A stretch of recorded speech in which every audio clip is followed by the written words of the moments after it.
이 유대인의 3대 종교적인 임무는 3가지였습니다. 그것은 구제와 기도와 금식이었습니다. 구제는 뭐냐? 영상을 보세요. 대인적인 것입니다. 인간관계에서 나타내는 신앙적인 태도입니다. 그것은 나누고 베푸는 것을 말합니다. 기도는 대신적인 것입니다. 하나님 앞에 더 가까이 나가는 영적인 삶을 말합니다. 그리고 마지막으로 금식은 대아적인 것이다. 나 스스로를 건강하게 만드는 거예요. 바른 신앙을 가지게 하는 신앙생활의 근본을 말하는 것입니다. 유대인들은 이 3가지를 매우 귀중한 덕목으로 생각했습니다. 그런데 오늘 주님께서는 먼저 이 3가지를 말씀하기 전에 1절에 매우 중요한 신앙의 표준을 말씀하셨습니다. 다 같이 1절을 읽겠습니다. 시작. 사람에게 보이려고 그들 앞에서 너희 의를 행하지 않도록 주의하라. 그리하지 아니하면 하늘에 계신 너희 아버지께 상을 받지 못하느니라. 아멘. 무슨 말씀입니까? 여러분, 신앙의 기본은 뭐냐? 먼저 바로 서야 되는데 그것은 사람에게 보이려고 하지 말라는 거예요. 사람을 의식하지 말고 하나님 앞에서 신앙생활 하라는 것입니다. 여러분, 우리는 늘 눈에 보이지 않는 하나님보다 눈에 보이는 사람을 의식할 때가 얼마나 많은지 몰라요. 저 사람이 어떻게 나를 볼까? 저 사람이 나에 대해서 어떤 말을 할까? 늘 거기에 신경 쓰는 거예요. 아닙니다. 올바른 기준은 뭐냐? 늘 하나님 앞에서 산다는 걸 잊지 말아야 합니다. 사람은 속일 수 있어도요, 하나님은 절대로 속일 수 없어요. 그래서 우리는 하나님을 두려워하는 거예요. 하나님을 늘 의식하고 우리는 하나님 앞에서 내가 어떻게 살아가야 될지, 이것이 중요한 것이지 사람을 의식하거나 사람에게 보이려고 신앙생활 하지 말라는 것입니다. 그러면서 오늘 하나님께서는 2절 말씀에 이렇게 계속해서 말씀합니다. 구제에 대해서 특별히 말씀합니다. 시작. 그러므로 구제할 때 외식하는 자가 사람에게서 영광을 받으려고 회당과 거리에서 하는 것 같이 너희 앞에 나팔을 불지 말고 진실로 너희에게 이르노니 그들은 자기 상을 이미 받았느니라. 예수님께서는 구제에 대하여 제일 먼저 말씀하십니다. 구제는 다른 사람의 필요를 돕는 자선으로 끝나서는 안 된다. 원 포인트 도와주는 거로 되면 안 된다는 거예요. 구제는 도움이 필요한 사람들에게 끊임없이 나누고 베푸는 것입니다. 아무런 대가를 바라지 말고. 한번 따라합시다. 아무런 대가를 바라지 말고. 정말 아멘이십니까? 근데 우리는 이러잖아요. 내가 줬다. 내가 어려운데 네 준 거야. 자기를 드러내는 것입니다. 여러분, 아닙니다. 여러분에게 주신 물질은 여러분의 것이 아닙니다. 하나님이 주신 은총이요 선물인 것입니다. 만약 우리 것이라면 우리가 세상 떠날 때 가지고 갈 수 있어야 되잖아요. 그런데 보십시오. 어느 누가 마지막 가는 길에 돈을 가지고 가는 사람이 있습니까? 다 놓고 가는 것입니다. 내 것이 아니기 때문입니다. 은행의 어카운트에 아무리 돈이 많아도 여러분 마지막 갈 때는 다 놓고 가는 것입니다. 그래서 여러분, 우리에게 주신 물질은 하나님의 축복입니다. 이것은 이 땅에 사는 동안 나누고 베풀고 어려운 사람들에게 구제하라고 주신 마땅한 하나님의 축복입니다. 그래서 여러분, 주님께서는 이렇게 말씀합니다. 여러분, 요한일서 3장 17절을 보세요. 매우 중요한 말씀이 하나 있습니다. 시작. 누가 이 세상의 재물을 가지고 형제의 궁핍함을 보아도 도와줄 마음을 닫으면 하나님의 사랑이 어찌 그 속에 거하겠느냐. 자, 보십시오. 이 세상의 재물을 가지고, 이 재물은 그냥 돈이 아닙니다. 비오스란 말인데 헬라어로 생활비를 말합니다. 무슨 말입니까? 가난한 형제를 돕는다는 것은 쓰고 남은 것을 돕는 게 아니라는 거예요. 네 생활비, 정말 네한테 필요하지만 그것을 아껴서 더 어려운 이웃들에게 나눠주라는 것입니다. 우리는 흔히 이러잖아요. 내가 쓰고 남아야 도와준다. 여유가 있어서 도와준다. 하나님 그렇게 말씀하지 않습니다. 네 생활비 중에 네가 필요한 건 내가 알지만 그럼에도 불구하고 마땅히 더 어려운 사람에게 나누라고 말씀하는 것입니다. 다시 말씀드립니다. 왜요? 내 것이 아니기 때문에. 그리고 이렇게 말씀합니다. 야고보서 2장 15절에서 17절 말씀을 계속해서 읽겠습니다. 시작. 만일 형제나 자매가 헐벗고 일용할 양식이 없는데 너희 중에 누구든지 그에게 이르되 평안히 가라, 덥게 하라, 배부르게 하라 하며 그 몸에 쓸 것을 주지 아니하면 무슨 유익이 있으리? 이와 같이 행함이 없는 믿음은 그 자체가 죽은 것이라. 아멘. 지금 배고픈데, 지금 너무 힘든데 말로만 내 네 사랑한대, 네 좋아하는 거 알지? 평안히 가라, 가서 잘 먹고 힘내라. 무슨 소용이 있냐는 거예요. 그 말이 말로만 하지 말라는 거예요. 정말 필요한 것을 우리가 공급해 주는 게 그것이 구제이고 마땅히 그리스도의 사랑이라는 것이죠. 사랑하는 여러분, 우리는 이 땅에 살면서 거저 받았습니다. 생각해 보세요. 우리 주님께서 따져보고 사랑한 게 아닙니다. 받을 조건이나 자격이 있어서 사랑하신 게 아닙니다. 저와 여러분을 사랑하시되 목숨까지 아낌없이 내어주셔서 사랑했기에 오늘 우리가 하나님의 자녀가 되어 이렇게 예배드리고 있는 거예요. 마땅히 그 사랑받았기에 우리도 내세우지 말고 자랑하지 말고 폼 잡지 말고 사랑하라는 거예요. 여러분, 저는 이 말을 평생 새기고 있습니다. 받은 것은 마음에 새기고 준 것은 물에 띄워 보내라. 제가 뭐라고 그랬어요? 받은 것은 어디에 새기고? 마음에 새기고. 준 것은 어디에요? 물에 띄워 보내라. 근데 우리는 다 거꾸로잖아요. 받은 건 다 잊어버려요. 근데 준 것은 내 이거 줬대. 그래서 섭섭한 거예요. 그래서 그 받은 사람이 나한테 갚지 않으면 시험 드는 거예요. 주님께서는 그렇게 말씀하지 않습니다. 마땅히 사랑해라. 그저 받았으니 그저 주라는 거예요. 한번 따라합시다. 그저 받았으니 그저 주라. 여러분, 구제할 때 인색하게 하지 마세요. 투덜투덜 대지 마세요. 불평하지 마세요. 자기를 내세우지 마세요. 즐겁게 구제하라는 거예요. 로마서 12장 8절을 읽겠습니다. 시작.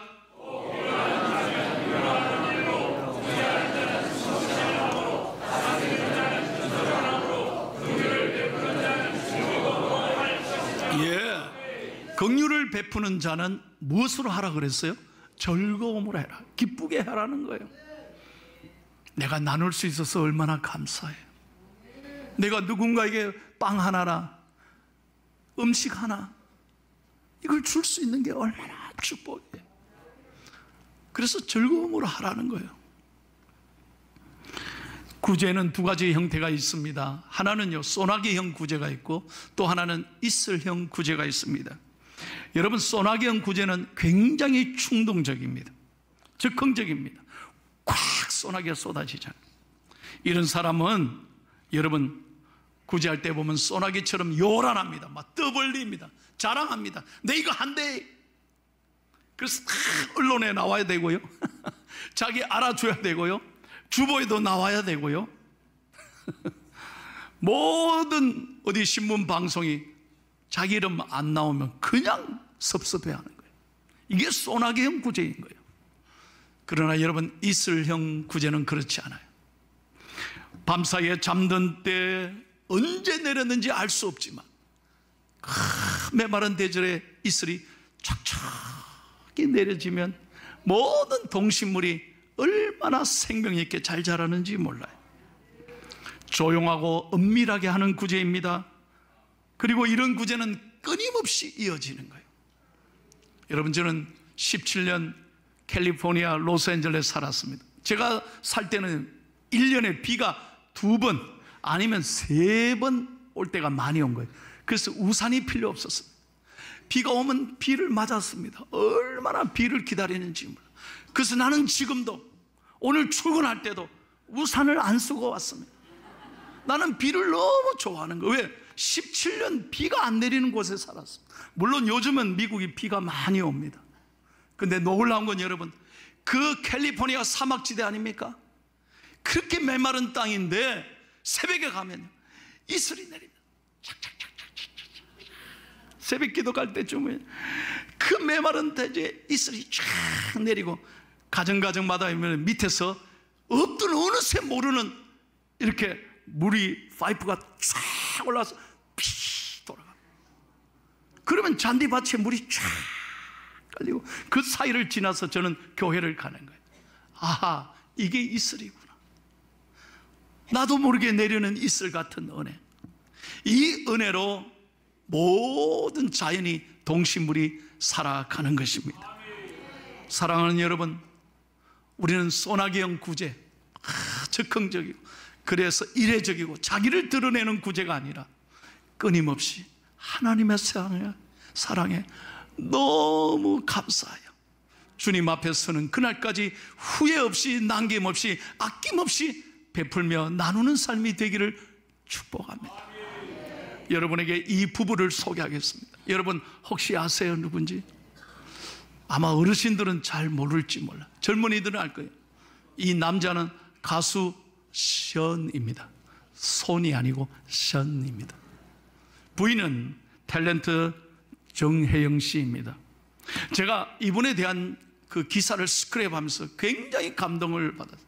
여러분, 연예인들은요, 좋은 차를 타는 게 소원 아닙니까? 그래서 자랑합니다. 자기의 인기를 의시됩니다. 그리고 수십억 되는 펜션이나 고급 빌라에 사는 걸 자랑합니다. 이 부분은 그렇지 않습니다. 예수 믿는 게 너무 감사해서 하나님이 주시는 이 재능을, 이 인기를 자기를 위해 쓰는 것이 아니라 이웃을 위해서 나누어 줍니다. 얼마나 아름다운지. 불우한 어린이들을 위해서 평생 나누고 베푸는 거예요. 지금까지 연탄 배달 봉사활동에 앞장섭니다. 제가 놀라운 건 지금까지 이 부부가 기부한 액수가 얼마냐? 지금까지 57억입니다. 이 부부가 지금까지 기부한 금액만 57억입니다. 놀랍지 않아요? 이 젊은 부부가 다 나누고 베푸는 거예요. 더 놀라운 것은요, 여러분, 얼마 전에 신문에 나왔습니다. 그래서 알았습니다. 이 부부가 14년간 꿈이 있었습니다. 그게 뭐냐? 14년 전에 알았던 농구선수, 연대 출신 기아 농구단에서 활약했던 박성일이라는 선수가 루게릭 병으로 14년 전에 쓰러졌습니다. 침대에서 꼼짝하지 못하는 이 성일 선수를 위해서 이 부부가 꿈을 가지기 시작하고 기도하기 시작했습니다. 국내 최초의 루게릭 전문 병원을 주여 세우게 해 주십시오. 그래서 경기도 용인에다가 착공했습니다. 작년 12월 달. 금년 12월 달에 이 루게릭 병원을 이제 완공하게 된다는 거예요. 무려 218억을 들어서 지금까지 14년 동안 달리기 하고, 그리고 아이스 챌린지를 통해서 많은 사람에게 감동을 줘서 기부액을 모은 것이 218억 원. 그래서 국내 최초의 루게릭 병원을 세우게 되었다. 이제 눈앞에 그 꿈이 이루어진다는 거예요. 오늘 션이란 가수가 이런 이야기 했습니다. 꿈은 포기하지 않으면 하나님이 이루어 주신다는 거예요. 여러분, 나는 왜 이게 없을까? 나는 왜 이게 도대체 왜 이래? 불평하지 마십시오. 여러분 한 분 한 분이 하나님께는 얼마나 소중한 사람입니다. 여러분은 그리스도의 사랑받는 사람. 그 사랑받았기에 내게 있는 것을 감사하시고 적은 것이지만 가장 소중한 것을 나눌 때 하나님이 영광 받으실 것입니다. 우리 예수 믿는 사람이 말로만 사랑 하지 말고 사랑을 실천할 때 하나님이 그곳에 함께 하실 것입니다. 저는 말씀을 준비하면서 이번 한 주간 이 찬양을 계속해서 불렀습니다. 눈으로 사랑을 그리지 마세요. 입술로만 사랑을 말하지 마세요. 나의 가장 귀한 것, 그것을 주는 게 진짜 사랑이라. 계속해서 구제에 대해서 주님이 이렇게 말씀하십니다. 3절 말씀 다 같이요. 시작.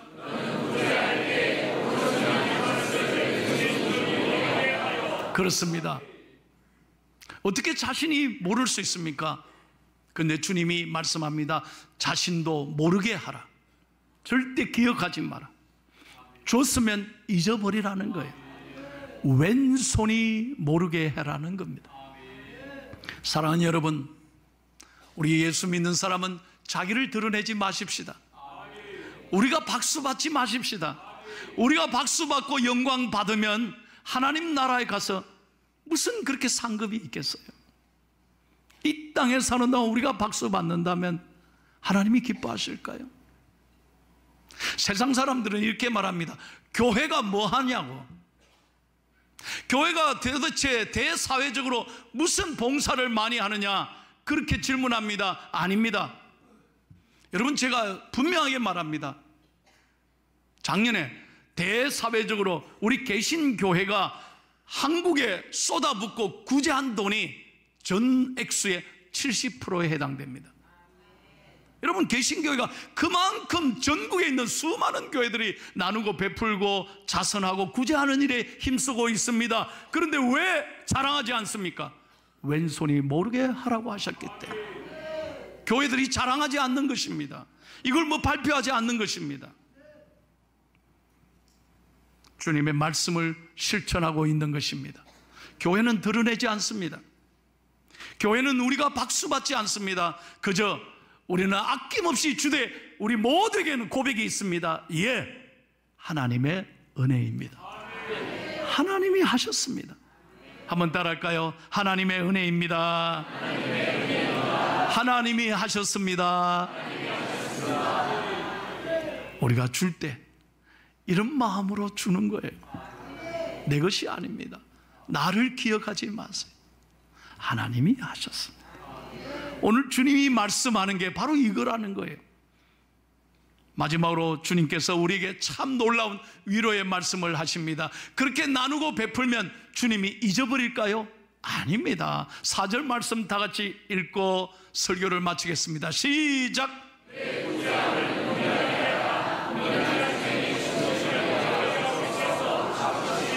아멘. 아버지께서 어떻게 하신다고요? 다 아시고 갚으신다는 거예요. 아무도 보지 않는 곳을 하나님은 보시고 계십니다. 누구나 관심 없는 곳이지만 하나님은 관심을 가지고 보시고 계신다는 거예요. 공중에 나는 새 한 마리, 사람들은 관심을 두지 않습니다. 그러나 하나님은 그 새 한 마리도 다 아시고 계십니다. 하루밖에 못 사는 하루살이 들풀 인생도 하나님 먹이고 돌보십니다. 하물며 우리를 하나님께서 모르시겠습니까? 여러분이 엄밀히 나누고 베푸는 것, 내가 힘들지만 나도 어렵지만 더 어려운 이웃들에게 아낌없이 절약해서 나누고 베푸는 것, 하나님은 적은 소자에게 냉수 한 그릇 대접한 것조차도 하나님은 기억하시고 반드시 갚아주신다는 거예요. 여러분, 누가복음 6장 38절 보세요. 그래서 주님께서는 이렇게 이 말씀을 자세히 하고 있습니다. 우리가 나누면 어떻게 된다고요? 크게 한번 읽고 마치겠습니다. 시작. 주라, 그리하면 너희에게 줄 것이니 곧 후히되어 누르고 흔들어 넘치도록 하여 너희에게 안겨주리라.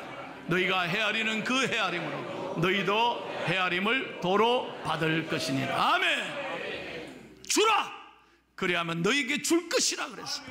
그냥 주는 게 아니에요. 후히되어 넘치도록 하나님 갚아 주신다고. 저는 중학교 3학년 때 처음 교회를 갔습니다. 아무도 예수 믿지 않았습니다. 저희 어머니는 절에 다니는 보살이었습니다. 아버지가 일찍 돌아가시고 인생이 너무 제가 아팠습니다. 살 길이 캄캄했어. 지금부터 46년 전이죠. 교회를 처음 갔는데 중학교 3학년 저를 담당하는 교회 선생님이요, 열아, 요 앉아라 그래. 제일 앞에 앉았어요. 그래서 분반 공부를 하는 걸 하는데 그날 분반 공부를 하면서 다 따라하라는 거예요. 내 평생 처음으로 교회 와서 노래를 하나 배웠습니다. 그리고 율동을 하라는 거예요. 따라서 율동이란 말도 참 들었습니다. 무슨 노래냐? 바로 이 노래였습니다.